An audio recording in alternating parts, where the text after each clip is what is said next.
तो आज सीधा सवाल में मैं बात करने वाला हूं पहलगाम हमले की, उस आतंकी हमले की, पाकिस्तान के उस दुस्साहस की, उस कारगुजारी की, उस हैवानियत की। और उसका बदला तो हम लेंगे, माकूल जवाब तो देंगे। ऐसा जवाब सदियों तक याद रखे पाकिस्तान। प्रधानमंत्री ये बात कह चुके हैं, दुनिया के किसी कोने में ये आतंकी छिपे हों, ढूंढ कर हम निकालेंगे। वो तो हम निकालेंगे और हमें अपनी सेना पर पूरा भरोसा है। अब गीदड़ भभकी चाहे जो भी देता रहे पाकिस्तान, हालांकि थोड़ा थोड़ा वो ग्लानी भी आ रही है, थोड़ी घबराहट भी है, थोड़ी बौखलाहट भी है पाकिस्तान में। उनके रक्षा मंत्री ख्वाजा आसिफ कह रहे हैं हम 30 साल से ये डर्टी काम करते आ रहे हैं, आतंकवाद को पाल पोस रहे हैं। आतंक को पाकिस्तान का समर्थन कोई सीक्रेट नहीं। ये बिलावल भुट्टो कल का लौंडा है, ये विदेश मंत्री भी रह चुका है क्योंकि परिवार राजनीतिक परिवार है। इंडस वाटर ट्रीटी भारत ने कहा हम इसको रिस्पेक्ट नहीं करेंगे, हम नहीं देंगे वो 80% पानी इंडस चेनाब और चिनाब और झेलम का। तो आग उगल रहा था ये लड़का, खून बहेगा। अब खुद मान रहा है आतंक को पाकिस्तान का समर्थन कोई सीक्रेट नहीं। अमेरिका भी आंखें तरेर रहा है। वो एक वक्त था, वो 3A बाद में 4A हो गए थे, अल्लाह, आर्मी, अरबिया और अमेरिका, कि भाई ये चलाते हैं पाकिस्तान को। अमेरिका भी कह रहा है कि भारत पहलगाम आतंकी हमले का जवाब दे, माकूल जवाब दे। लेकिन साथ ही साथ देखिए, हमें किसी पर कोई ज्यादा भरोसा करने की जरूरत नहीं है, अमेरिका पर भी नहीं। वो भी अपने हित साधता रहता है, वो इन तानाशाही मुल्कों को, इसमें आतंकवाद को बढ़ावा देता रहता है। उसकी अपनी राजनीति, रणनीति और कूटनीति है। वो कह रहा है क्षेत्र में बड़ा संघर्ष ना हो, उसामा बिन लादेन को पकड़ लेंगे पाकिस्तान में ही, वहीं नेस्तनाबूद कर देंगे। 20 रुपए के टेंट पर $2 मिलियन का बम और मिसाइल दाग देंगे अफगानिस्तान में। पर मैं थोड़ा विषयांतर हो रहा हूं। तो पाकिस्तान को जवाब तो देना है, हमने दिया भी है। उड़ी पर हमला हुआ था 18 सितंबर 2016 और 28-29 सितंबर को हमने सर्जिकल स्ट्राइक की थी। लेफ्टिनेंट जनरल DS हुड्डा अब रिटायर हो गए हैं, उनके नेतृत्व में पाकिस्तान हिल गया था। और पुलवामा में 14 फरवरी 2019 CRPF के हमारे 40 जवान शहीद हुए थे। तो 12 दिन बाद एयर स्ट्राइक की थी बालाकोट में, घर में घुसकर मारा था। लेकिन अब क्या सिर्फ घर में घुसकर मारने से काम नहीं चलेगा? जो असदुद्दीन ओवैसी कह रहे हैं कि घर में घुसकर मारेंगे ही नहीं, अब कब्जा भी करेंगे।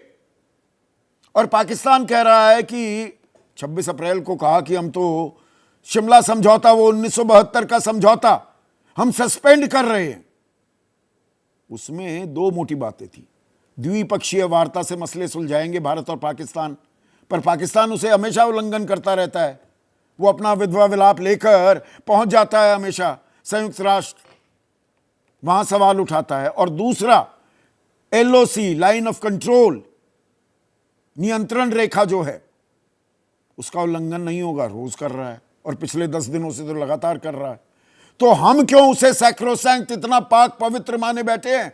और वो जमीन तो हमारी है, पाक अधिकृत कश्मीर तो हमारा है।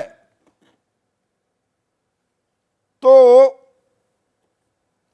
हम क्यों उसे देने को तैयार बैठे हैं? एक आंकड़ा कम लोग आपको बताते हैं।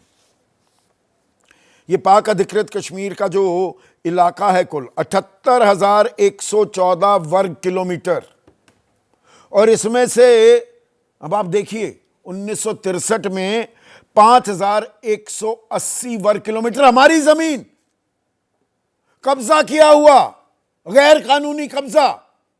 पाकिस्तान ने वो दान में दे दिया चीन को, अपने परम मित्र चीन को। तो हम क्यों चुपचाप बैठे हुए हैं? उसके मारे ना और वहीं कब्जा कर लें, वो तो हमारी जमीन है। इस विकल्प पर तो मैं आगे बात करने वाला हूं, लेकिन उसके अलावा कुछ आर्थिक विकल्प भी हैं। FATF, अब ये जो FATF है, financial action task force, grey list होती है इसकी, एक ब्लैक लिस्ट भी होती है। ग्रे लिस्ट में पाकिस्तान था 2018 से 2022 के बीच। ग्रे लिस्ट में आने के चलते हर साल $10 बिलियन यानी कि 84,479 करोड़ का नुकसान पाकिस्तान को हो रहा था। रीढ़ की हड्डी तोड़ने की बात है पाकिस्तान की। तो भारत क्या पूरा जोर लगाएगा FATF में, फिर से ग्रे लिस्ट में? ब्लैक लिस्ट की जरूरत नहीं, उसी में ही होश फाख्ता हो जाएंगे।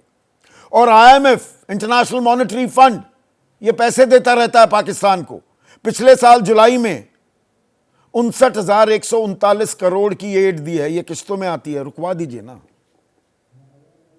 हम जब ये कहते हैं दुनिया में हमारा डंका बज रहा है, तो IMF पर दबाव डालें, पाकिस्तान को रोके पैसा।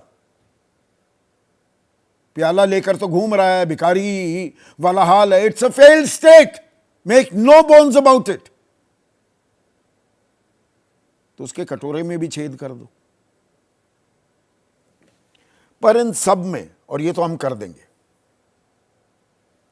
क्या हम एक दो अहम बातें भी भूल रहे हैं? लगातार ये दावा किया जा रहा है, तमाम नेशनल चैनल्स आपको बता रहे होंगे और बता रहे हैं कि जी हमारे पास डिजिटल फुटप्रिंट्स हैं, इलेक्ट्रॉनिक डेटा है। जो ये 4 आतंकी आए, इनके हैंडलर्स के साथ ये लगातार संपर्क साधे हुए थे, वो POK में बैठे हुए थे।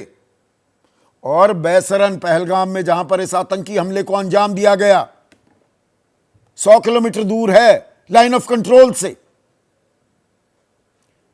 तो 10 दिन हो गए हमले को, इनके स्केचेस भी हैं, हम देख रहे हैं, तस्वीरें आपको दिखा भी रहे हैं कि जो स्लीपर सेल्स थे, आतंकियों से जुड़े हुए लोग थे, उनके मकान जमींदोज किए जा रहे हैं। मुझे उनसे कोई हमदर्दी नहीं, करिए जमींदोज। लेकिन ये गए कहां आतंकी? 10 दिन हो गए, आतंकी कहां खो गए? इस सवाल का जवाब कोई देने को तैयार क्यों नहीं है? कहां गए ये? और हमारे पास सारी जब जानकारी है, ये बात कोई क्यों नहीं बता रहा? और साथ ही साथ पूर्णम कुमार शॉ, BSF का हमारे जवान हैं, 23 अप्रैल को LOC पार कर गए थे गफलत में। पाकिस्तानी रेंजर्स, पाकिस्तानी सेना के कब्जे में हैं। क्या हो रहा है उनके साथ? हम इस बात को नजरअंदाज क्यों कर रहे हैं? इसकी कोई चर्चा ही क्यों नहीं हो रही? इन तमाम सवालों पर मैं चर्चा करूं उससे पहले एक बहुत ही महत्वपूर्ण संदेश मैं आप सबकी नजर करना चाहूंगा। लेफ्टिनेंट विनय नरवाल, वो इस हमले में मारे गए। परिवार कह रहा है शहीद का दर्जा मिलना चाहिए। 16 अप्रैल को, हमले से 6 दिन पहले ही उनकी हिमांशी से शादी हुई थी। 7 फेरे लिए थे हिमांशी ने। हिमांशी क्या कह रही है, इस पर गौर कीजिए।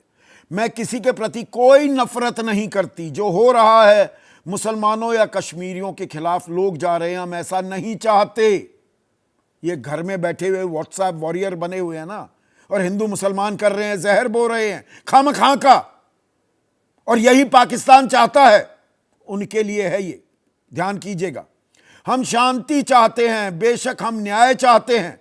जिन लोगों ने उनके साथ गलत किया उन्हें सजा मिलनी चाहिए। सजा तो देंगे, लेकिन देश के अंदर जहर नहीं फैलाना चाहिए, वो बीज नहीं बोना चाहिए। ऐसे में आज का सीधा सवाल, पहलगाम हमले की बात होगी, देश के संकल्प की बात होगी। पहलगाम के बदले का संकल्प वो तो किया है हमने, देश के सामने क्या विकल्प? और 10 दिन हो गए, आतंकी कहां खो गए?